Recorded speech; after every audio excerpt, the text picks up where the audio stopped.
Pada zaman dahulu, hiduplah sepasang suami istri petani yang tinggal di sebuah desa di dekat hutan. Mereka hidup bahagia. Sayangnya, keluarga tersebut belum dikaruniai seorang anak. Setiap hari mereka berdoa pada Yang Maha Kuasa agar segera diberi seorang anak. Suatu hari, seorang raksasa melewati tempat tinggal mereka.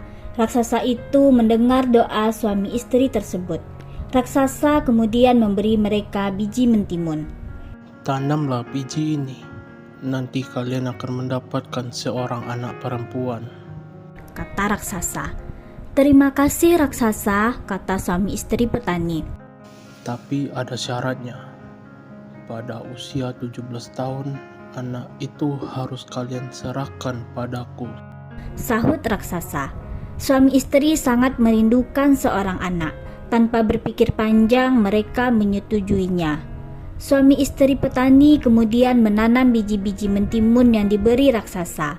Ketika buah mentimun masak, mereka memetiknya. Dengan hati-hati, istri petani memotong buah mentimun. Betapa terkejutnya mereka. Di dalam buah mentimun, mereka menemukan bayi perempuan yang sangat cantik. Suami istri petani sangat bahagia.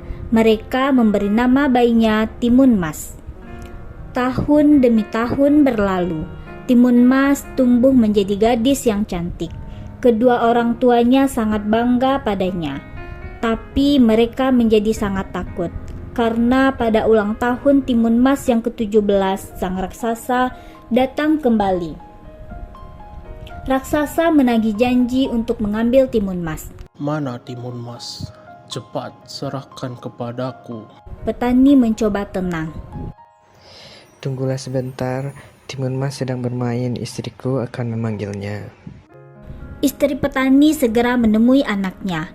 Anakku, ambillah ini, kata istri petani sambil menyerahkan sebuah kantung kain. Benda ini akan menolongmu melawan raksasa. Sekarang larilah secepat mungkin. Maka Timun Mas pun segera melarikan diri.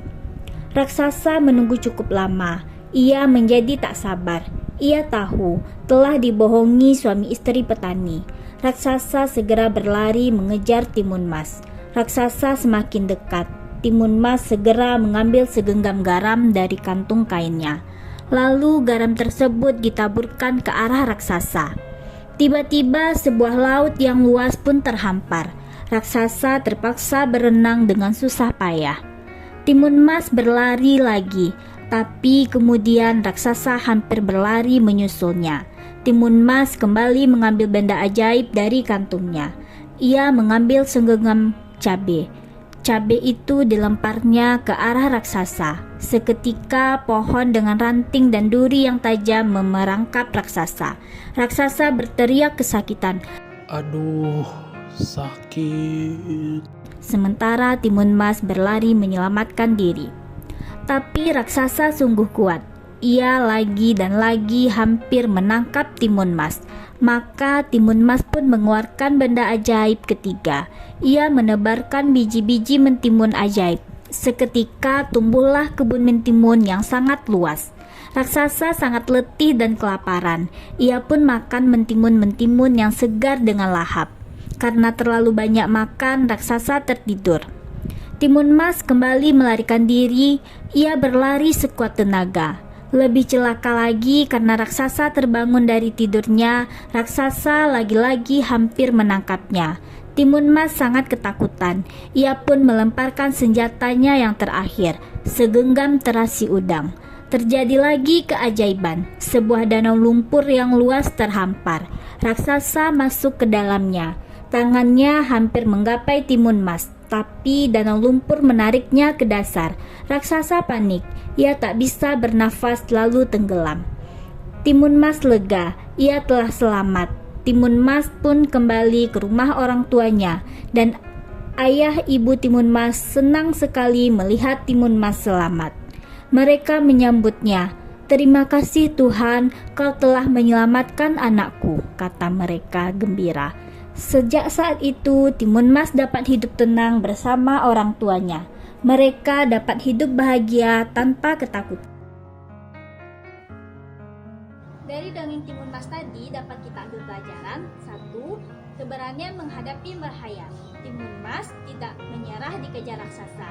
Ia berani berjuang demi keselamatannya. 2. Kecerdikan lebih kuat dari kekuatan. Timun Mas berhasil mengalahkan raksasa dengan benda-benda ajaib yang ia miliki, bukan dengan kekuatan fisik. Gunakan akal dan strategi dalam menghadapi tantangan. Dan yang ketiga, pantang menyerah dalam menghadapi kesulitan. Meski berkali-kali hampir tertangkap, Timun Mas terus berusaha untuk melarikan diri. Semangat pantang menyerah akan membawa kita pada kemenangan. Adik-adik, keberanian dan kecerdikan bisa mengalahkan segala ketakutan, asal hati kita tetap baik dan tidak menyerah. Wah, adik-adik, bagaimana dongengnya tadi? Seru bukan? Nah, adik-adik hebat, walau sekarang adik-adik sedang dirawat, jangan sedih ya, dan jangan takut. Ada banyak orang yang sayang dan mendukungmu. Terus berdoa, tersenyum, dan tetap semangat. Semoga cepat sembuh adik-adik.